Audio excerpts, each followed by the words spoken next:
Monsieur Frank Mukenzi, vous êtes le président du Conseil urbain de la jeunesse de la ville de Butembo et puis porte-parole des mouvements citoyens groupes de pression de la ville. Bonsoir. Bonsoir, mesdames et messieurs de la presse. Est-ce que nos auditeurs peuvent connaître l'activité que vous êtes en train d'organiser et quelle est sa mission? Oui, c'est l'activité planifiée depuis ces mercredis dans une réunion d'assemblée où nous organisons une marche pacifique populaire pour réclamer les offensives sur les lignes de front et refuser toute forme de négociation avec nos agresseurs. C'est une activité qui est en train de bien se préparer. Moi, j'ai écrit aux autorités urbaines et les préparatifs évoluent très bien.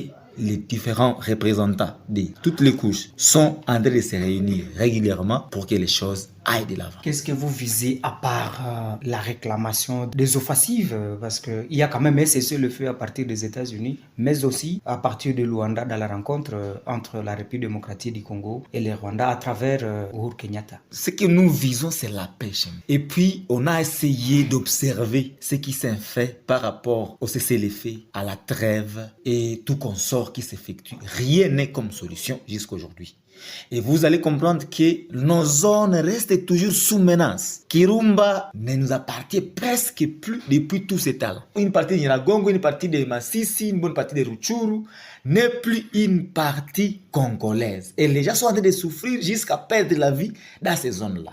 Et à cela, pas plus tard que même la semaine passée, vous avez appris qu'il y a eu un naufrage dans le lac Kivu.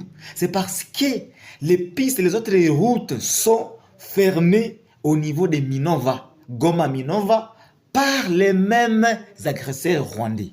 Et cela va aller jusqu'à quand? Donc, il est à comprendre que les cessez-le-feu, les négociations, tout ce qui s'est fait en dehors de la guerre ne nous donne pas solution. C'est pour cela que nous avons cru qu'il est temps que nous, la population, puissions nous liguer avec notre armée pour combattre ces ennemis de la paix dans notre zone. Vous liguez avec les forces armées. À quoi est-ce que cette marche est importante dans une lutte aussi grande? La marche est importante, c'est notre moyen d'expression. C'est par cette manière que nous allons nous exprimer. Nous voulons être écoutés par tout le monde. Parce que nous avons la possibilité peut-être de parler à ceux qui sont même aux États-Unis, mais États dispersés. Mais quand nous serons ensemble dans cette marche, parce que c'est un monde de communication, de manifestations selon notre constitution, c'est ici que nous avons que passer par la marche pacifique populaire va permettre à ce que tout le monde comprenne ce que nous voulons. Parce qu'on le veut bien sûr chacun dans sa maison, mais ils n'ont pas écouté, mais à travers cette manifestation. Comme ça a été le 15 juillet de Butembo à Moussine, ils nous ont écoutés. Et comme ça va être finalement le deuxième cas de Butembo, passer par toute la ville, aller auprès des militaires, aller citer par monsieur le maire à son bureau, ça va être une occasion de nous exprimer et de démontrer à la communauté internationale comme quoi nous souffrons. Beaucoup de nous sont en train de mourir.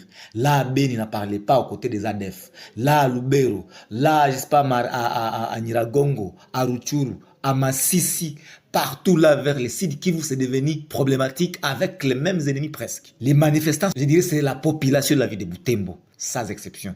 Tous sont presque représentés. Vous avez participé peut-être à nos rencontres, surtout à partir de mercredi. Ils ont été représentés valablement toutes les couches et elles sont d'accord à faire assembler cette manifestation. Alors, comment est votre itinéraire? Jusque-là, l'itinéraire reste le même. Nous avons des points saillants. Nous allons nous adresser à notre armée.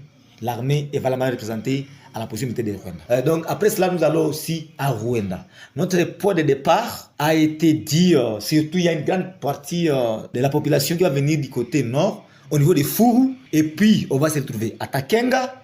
Après cela, on va aller à Rwanda pour aller citer auprès de monsieur le maire qui représente le président de la République aussi, qui chapeaute toutes les institutions nationales de notre pays. Militer pour une marche pour le soutien au FRDC, est-ce qu'il n'y a pas un autre moyen? Parce qu'au moins quand même, avec beaucoup de déplacés dans la ville, on vit autour du jour. Est-ce qu'il n'y a pas une autre stratégie que vous pouviez envisager? Et des stratégies, il y en a beaucoup. Et toutes les stratégies sont en train d'être utilisées. Mais celle-ci paraît optimum et, je dirais, efficace. Et c'est là pourquoi elle ne nécessite pas beaucoup de tralala. C'est seulement vous lever et marcher, comme tout le monde le fait tous les jours.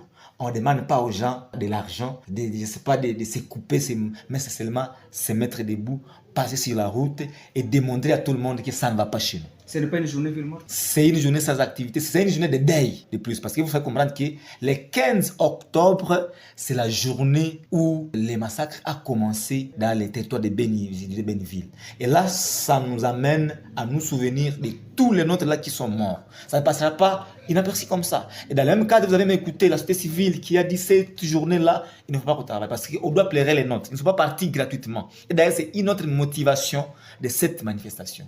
On ne va pas continuer à être tués, bien à mourir comme ça, sans rien faire. Nous sommes une population déterminée à venger les nôtres, à plairer les nôtres et que leur sang n'est pas coulé gratuitement. Voilà pourquoi ça, c'est une journée de deuil, donc on appelle à ce que tout le monde l'observe, parce qu'il n'y a personne qui ne restera immortel sur cette terre. Cette journée ville morte arrive pendant que certaines écoles commencent à reprendre les activités. Est-ce que vous ne pensez pas que c'est pour perturber l'ordre public? L'ordre public ne sera jamais perturbé. Le fait que c'est une marche pacifique. Les écoles d'ailleurs, j'ai appris avant qu'on le dise. Eux-mêmes ont exigé qu'il n'y aura pas école. Eux-mêmes, avant que nous les puissions les parler. Ils sont en train aussi de revendiquer leurs droits. Ils ont dit qu'il n'y aura pas école. Ce ne sont pas les premiers à le dire. Mais eux aussi, ils ont compris que ça ne va pas. Parce qu'ils ne l'ont pas dit gratuitement. Ils savent qu'il y a certaines zones où les gens n'aillent pas à l'école. Ce n'est pas ce seul jour-là où il y aura perturbation du programme. D'ailleurs, ils sont en train de revendiquer aussi leurs droits. C'est une occasion pour nous-mêmes de combattre avec eux. Le gouvernement doit être responsable quant à ça.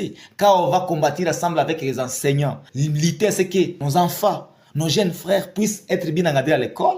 Ce n'est pas un problème à cette seule journée de mardi 15 octobre. Monsieur Frank Mukenzi, merci. Frank Mukenzi, munakuwa na kikao leo, hatujui mnakuwa na mipango gani? Tumekuya endelea mpango yetu ambao tumetwala kwa siku ya 3 mwaka huu wa 2024. Na nimekuwa kusema kulingana na vita ambayo inaendelea huku na kule. Wa M23 Rwanda ambao wanatunyanyasa kwa ngambo za huku, wa ADF ambao wanatunyanyasa ngambo za huku mpaka nafikia ngambo ya Mangorijipa. Huku tunasema imeonekana kama position ya government yetu haiko ya mzuri kwa kuendelea kuona kama itapenda iongee na maadui. Inatafuta ile manegociation. Sisi tunakatala hiyo. Kwa sababu tumekuwa na historia ndefu tokea hiyo vita imeanza. Imeanza kwa watu wengi wa miaka zetu wakiona tukatizama. Tuliona CNDP, tuliona RCD, tumeona M23 na kila siku wale wanapigwa. Kwa nini leo tunakuwa kutizama kama itakuwa kuongea nao, itakuwa kuwabembeleza? Hapana, tuna askari, tuna jeshi ambao tuna tumaini kati yao na wiko na mamlaka ya kupiga hawa watu. Tunasema leo sisi kama raia, sisi kama population, tunaungana na hii jeshi letu, sisi pamoja tupige maadui. Na ndio maana tumesema kwa siku ya pili tarehe 15 mwezi wa 10 mwaka wa hii 2024 tutakuwa na kuandamana ya kiamani. Watu wote tushimame kama mtu moja, tuende kuonesha ya kwamba sisi raia population ya Butembo tunakatala ile mambo ya kufanya kama sijui ni teatre ama ni nini kule kwenye maligne de front. Maskari zetu wiko kule, hapana kuangaliana na adui kama si amekuwa wakusie. Wale wiko na tuwe kunatunyanyasa wapigwe violela. Tuliona ya kwamba jeshi yetu ilipika hawa watu wa M23 avec wakina Mamadou na wakina Bauma, na ilikuwa victoria yetu, inji yetu ilikuwa fort. Leo nini juna tukoseli wao wapigiwe? Tunaomba hiyo kwa askari yetu ila mungine pige hawa watu. Ndio maana tutakuwa na kuandamana hiyo siku ya pili. Munaomba kushindikiza jeshi na munaandamana.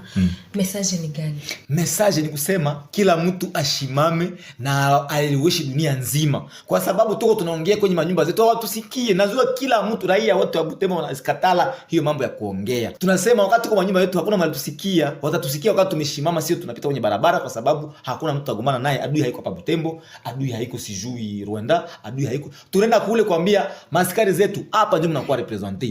Tutawaonesha ya kwamba tuko tayari, tuko nyuma yenu, tutaweza kusaidiana kwa hiyo vita.